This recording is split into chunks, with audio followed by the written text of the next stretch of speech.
Joining me now is Tea Party stalwart Republican Congresswoman Michelle Bachmann. Congresswoman Bachmann, welcome back to Freedom Watch.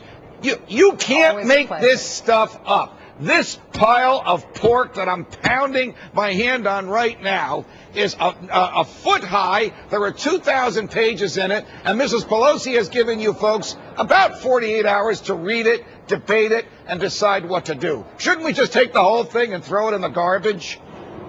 Yeah, we should, because it's $1.1 trillion. It's everything the voters rejected at the ballot box on Tuesday. It was crafted behind closed doors. There were no hearings. It's about 2,000 pages, like you said, Judge, and it is loaded, and I mean loaded, with 6,600 earmarks at $1.1 trillion. Remember, President Obama, when he was candidate Obama, said that he would veto earmarks. Well, here's his chance. I encourage the president, and I challenge the president now to veto this very bad bill, because what we should do is a simple continuing resolution, keep spending levels exactly where they are until January, let the new Congress then make the spending decisions. But this is outrageous. All right. As a practical matter, what will happen, Congresswoman Bachmann? Will this pass the House and pass the Senate and be at the tender mercies of the president, or will either House of Congress reject this?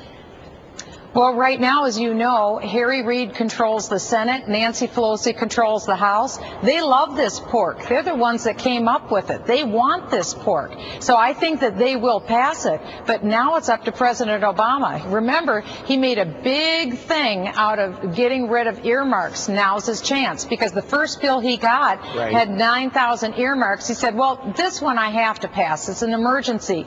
This isn't an emergency. We don't have to have these 6,600 earmarks. This is our opportunity to man up and be true constitutionalists and say no more earmarks. Take the pledge. Congresswoman Bachmann, you are against the tax compromise, and you know that I commend you for that courageous decision. It has divided Republicans and Democrats. And before we get to the reasons why you're against it, do you think that this pork monstrosity is a gift to the liberal Democrats in return for them holding their noses as they vote on the tax compromise plan? Because they unlike you, they want higher taxes, not lower taxes.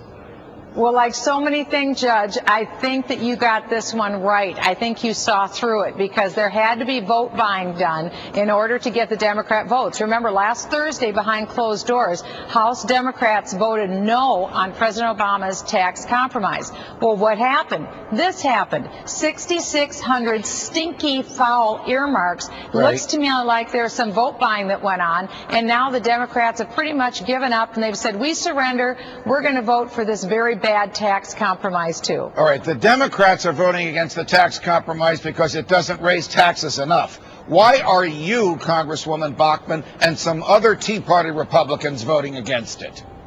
Well, because it spends money that we don't have, it doesn't pay for itself, and it adds to the deficit. It actually spends more money than the stimulus bill did, and that's what people were flat out against. I believe that we need to keep the current tax rates at the level that they are. I'm introducing a bill today to do just that, but there's a real problem here with all of the spending that is not paid for, especially in the area of taking down by 2 percentage points the employee payroll tax. It's $111 billion, and I will bet you 10 minutes after this bill passes, President Obama will say we have to lift the cap on earnings subject to Social Security tax, and I'm predicting here on your show that he'll also call for employers to pick up that extra 2% share. I think this is a bill, Judge, that's going to come back and bite people in the rear end. Congresswoman Michelle Bachmann, it's a pleasure. Thank you for joining us.